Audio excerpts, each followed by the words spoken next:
We continue now at the top of Daf Kuf Nun Gimel Amud Aleph Meseches Bava Basra. This is Bava Basra Daf 153a. On the previous Amud, they asked Shmuel what happens in a situation where a Shchimeirah, he not only gives the gift, but he also does a kinyan, and he also transfers the document over. He transfers the will over to the recipient. The question is, can you retract in that situation? And he said that in that situation, you are not able to retract.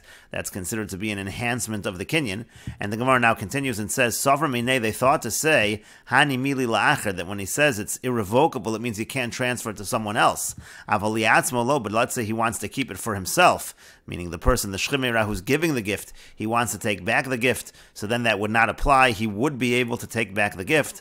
The Gemara says that's not true. Amar Luhu Rav Chisda said to them, Ki Asa Rav Huna mi Kufrei, when Rav Huna came from Kufrei, Perishi explained it as follows, Bein liatzmo, bein liacherim. It's true whether it's to himself or whether it's to others. And the Rashbam explains, Sovra minei hani mili de'ein la'achar kinyan klum shem kasav v'zicha l'rishon v'chasav v'zicha la'achar. They thought to say the case where we say there's nothing that you can do, it's irrevocable, that's if you first write it and give it to one person, the first recipient, and then you try to do it to a different recipient. So there we would say, the rishon kana lagamri, there we would say that the first person is kona, ukagon shemeis shchimeirah, talking about in a situation where the shchimeirah did die.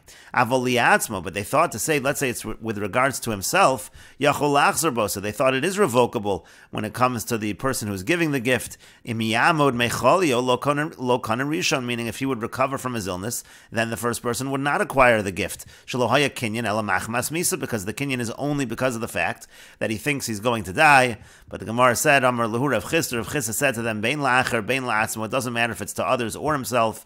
V'lo damya l'Rav Yehuda Amar Shmuel, it's not similar to the case of Rav Yehuda that Rav Yehuda quoted Shmuel, the Amar biyadua shalohaya kinyan ela machmas misa, where we did say that idea, that it's clear that the kinyan was made only because he thought he was going to die. Dehasam kasa v'kan, over there, they wrote it up and they made a kinyan. Aval hacha, but over here, zicha v'kasa v'kanu, there was an additional factor. They also transferred over the will and they wrote it up and they made the kinyan. So when you have that much, techol kach v'adai liyafos es kocha, when he does that much, it's certainly an enhancement of the kinyan and it becomes completely irrevocable. And the Gemara continues, Ahu dekanu minei, there was a shchimeirah who did this. He did not only the regular statement of the shchimeirah, but he transferred over the will and he made a kinyan. The Rashbam explains, Ahu dekanu minei kasav, he wrote it up, v'zicha v'kanu minei, he transferred the will over to the recipient and they made a kinyan. V'ratza lachzor bo kashaman mecholyev, and then he wanted to retract when he recovered from his illness, exactly the case we had above.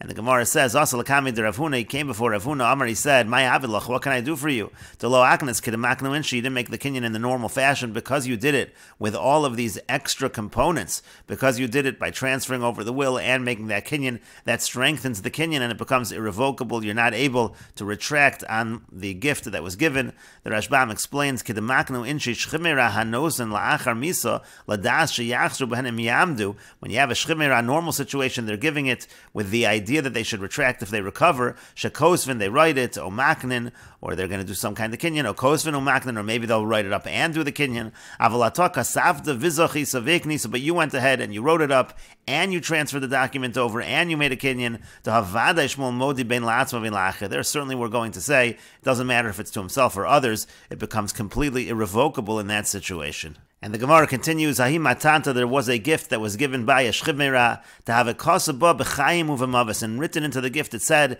in life and in death. And the question was, how to interpret that phrase.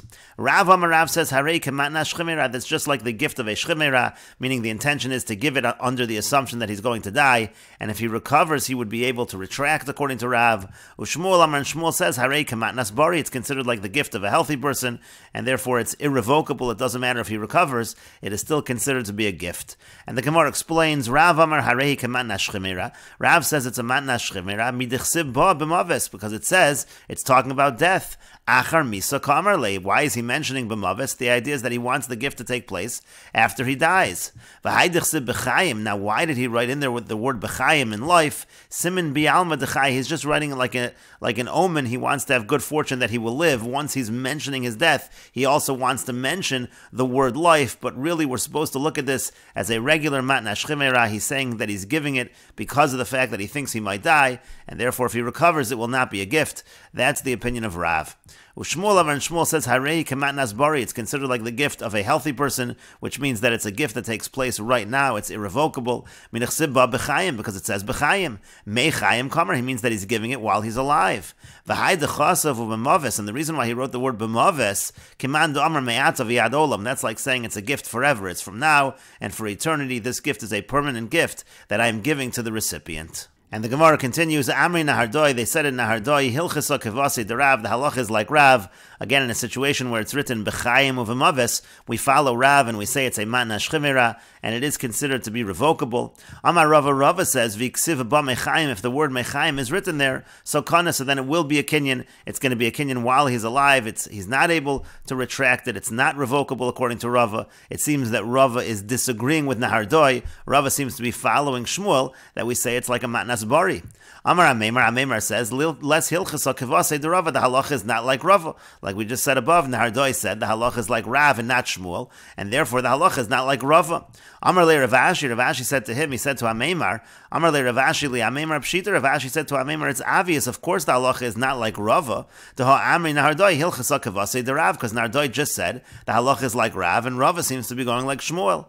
And the Gemara says, not necessarily. Ma'u detema, what might you have said? Mechayim, that the case of Rava was not a case where he said bechayim, but rather the language was mechayim. Maybe in a situation of mechayim, from life, it means while he was alive. Modi Rav, maybe Rav would admit over there that it's like a matnas bari. He's basically saying he wants the gift to take effect while he is alive. Maybe Rav would say that mechayim is different than bechayim, and therefore maybe Rav is not really arguing with Rav.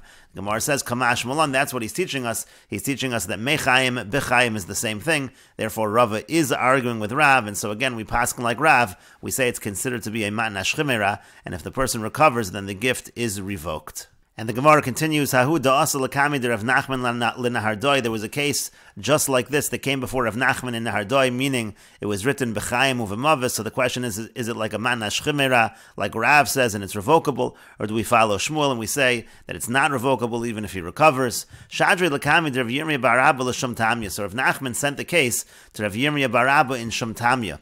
Amar, he said, Hacha Asra de Shmuel. He said, this is a place of Shmuel. This is where the rulings of Shmuel are followed. So, Heichi Na'avid Kivase de Rav. So how can we follow Rav? Meaning we should follow Shmuel, and we should say that the gift is considered to be an effective gift, even if he recovers. It's a gift that cannot be revoked. And the Gemara continues, Ahida Asoy, Lakami de Rava. There was a similar case, exactly the same case, where a woman came before Rava. Again, it said B'chaim Uvamavis, and she recovered. She wanted to retract the gift.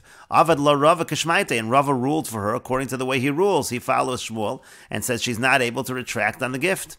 Hava Kotar Dele, so she was bothering him. She wanted him to change his ruling.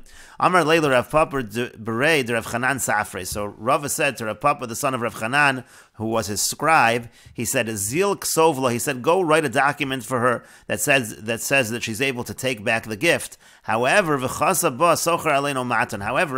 into that document a phrase from Babba Metzia, a mission in Babba Metzia, which says that he hires replacements for the workers or he misleads them, and that way any court that sees that document will know that this document should not really be followed.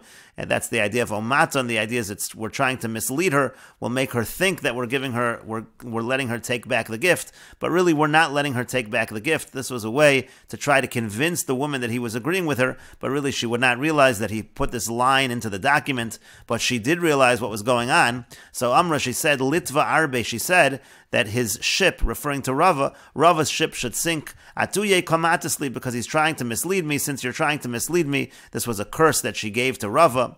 Amshinu lemoni de Rava b'maya. So Rava, he took his clothing and he soaked them in water, hoping that that would be a fulfillment of the curse, and that way his ship would not sink. But va'afilu hachi, the Gemara says, nevertheless, lo ifrik mitiva, he was not rescued from his ship sinking. His ship did in fact sink, and the curse was fulfilled. And the Gemara continues with the Mishnah, lo kasa ba shchimera. Let's say the document that the shchimera wrote, he didn't write into the document that he was a shchimera at the time that he was giving the gift. And so now it's not clear when he gave the gift, was he healthy or was he on his deathbed. Hu omer shchimera hoyisi. Now he says, I was a shchimera, and therefore now I've recovered, I'm able to retract the gift. V'hein omerman, they say, bari hoyisi. It's not true. At the time you gave the gift, you actually were healthy. So tzarich lahavi raya shechchimera hoya divrei Rabbi Meir. The person who is giving the gift, he has to bring evidence that he was a shchimera, according to Rabbi Meir. Otherwise, according to Rabbi Meir, we assume he was healthy, and he cannot retract the gift. But the Chachamim say, all of a raya, if you're trying to take something from somebody, then the person who's trying to take the property has to bring evidence. So in this case, the person who's giving, he has possession of the property. He does not have to prove that he was a shchimera. We can assume he was a shchimera. It's the other party that has to prove that he was in fact healthy. And the Gemara says, there was a gift that was given, and it was written into the document that he's giving the gift when he was sick, and he was in his bed, meaning it was indicated in the document that he was a shchimera at the time of the giving of the gift. However, it didn't say in the document, it didn't say that from that illness he departed to the world to come, meaning it didn't say that he actually died from the illness, so it's not clear whether he recovered and then maybe later he died, or whether he actually died from that illness. And we will continue with this discussion in the next video on Daf Nun Gimel Amud Beis.